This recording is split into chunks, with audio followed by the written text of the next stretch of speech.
वात्या भट्ठी में निम्नलिखित में किस ऑक्साइड का अपचयन होता है? ब्लास्ट फर्नेस में किस ऑक्साइड का अपचयन होता है, किस ऑक्साइड का रिडक्शन होता है?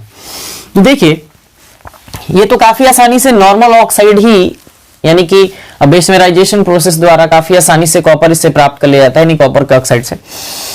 सोडियम ऑक्साइड से वही प्रक्रिया। जिंक ऑक्साइड को केवल हीट करेंगे क्योंकि वोलाटाइल मेटल है, हीट करते हैं तो स्पेल्टर जिंक प्राप्त हो जाता है। तो बचा आयरन का ऑक्साइड। तो आयरन का ऑक्साइड का हमेशा वात्या भट्ठी यानी ब्लास्ट फर्नेस में रिडक्शन किया जाता है। तो ये ऑप्शन सही होगा। आगे बढ़ते, कौन जिंक का